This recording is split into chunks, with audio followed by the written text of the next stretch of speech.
এজবাস্টনের সবুজ গালিচায় অন্য ধরনের ক্রিকেট মুহূর্ত। ঋষভ পান্থের উড়ন্ত ব্যাটিং কাণ্ডে হাসির রোল। ব্যাট উড়িয়ে মঞ্চে ঋষভ পান্থের ছক ভাঙা আগমন। দ্বিতীয় টেস্টের চতুর্থ দিনে কি কাণ্ড ঘটল মাঠে, বিস্তারিত জানতে দেখুন এই প্রতিবেদনটি। ঋষভ পান্থ এই নামটাই যেন ক্রিকেটীয় সাহসিকতার প্রতিশব্দ।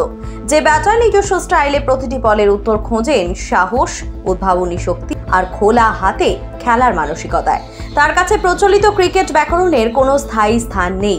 শনিবার এজবাস্টনের সবুজ গালিচায় সেই অন্য ধরনের ক্রিকেটেরই এক অনবদ্য, রসালো ও মজার মুহূর্তের সাক্ষী থাকলো হাজার হাজার দর্শক। ভারত ইংল্যান্ড টেস্টের চতুর্থ দিনে ইনিংসের 30তম ওভারে কেএল রাহুল আউট হয়ে প্যাভিলিয়নের পথে হাঁটলে ক্রিজে আসেন ঋষভ পান্থ। বোলার তখন ইংল্যান্ডের তরুণ গতিময় পেসার জস টাঙ্গার। সেই ওভারেই তৃতীয় ও চতুর্থ বলে পান্থ যথাক্রমে 4 ও ছক্কা হাঁকিয়ে বুঝিয়ে দেন তিনি কেবল জায়গা পূরণ করতে আসেননি, তিনি এসেছেন ম্যাচ ঘুরিয়ে দিতে, জমিয়ে দিতে রণাঙ্গন। এর ঠিক কিছু সময় পরেই ঘটে যায় সেই নজিরবিহীন ঘটনা। ওভারের একটি শর্ট বলকে মিডওয়েকে পাঠাতে গিয়ে এত জোরে ব্যাট চালান পান্থ যে ব্যাট ছিটকে গিয়ে উড়ে যায় স্কোয়ার লেগ অঞ্চলের দিকে। বল তখন জেমি স্মিথের হাতে থাকলেও ব্যাট উড়ে গিয়ে প্রায় বাউন্ডারির কাছাকাছি পড়ে।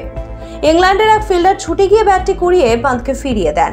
গ্যালারি দর্শকরা হঠাৎ বিস্ময়ের পর ফেটে পড়েন অট্টহাসিতে। কেউ কেউ হাততালি দেন, কেউ আবার মোবাইলে মুহূর্তটি ক্যামেরাবন্দি করেন। ভারতীয় ডাগআউটে থাকা জসপ্রীত বুমরাও এই দৃশ্য দেখে হাসিতে ফেটে পড়েন। এই ঘটনাটি নিছকই মজার নয়, বরং এর মধ্যে নিহিত রয়েছে পান্থের ব্যাটিং চরিত্রের অন্তর্নিহিত বার্তা। আক্রমণই শেষ কথা। যখন তিনি ব্যাট হাতে নামেন তখন কিছু অপ্রত্যাশিত ঘটনার অপেক্ষা থেকেই যায়। এদিনও তার অন্যথা হয়নি। আর কলকাতা নয়, টাইটান আই প্লাস এখন বনগাঁ শহরে। ক্রিকেটীয় পরিসংখ্যানের নিরিখেও দিনটা ছিল পান্থময়। তখন তার রান ছিল 31, খেলেছিলেন মাত্র 19টি বল। প্রতিটি শটে ছিল আত্মবিশ্বাসের ছাপ, প্রতিটি স্ট্রাইকে ছিল বোলারদের বিরুদ্ধে চ্যালেঞ্জ ছুঁড়ে দেওয়ার স্পর্ধা। চোট সারিয়ে পান্থ যখন আন্তর্জাতিক ক্রিকেটে ফিরেছেন তখন থেকেই তার ব্যাটে যেন আরও এক প্রকার পরিণত আক্রমণ ভর করেছে।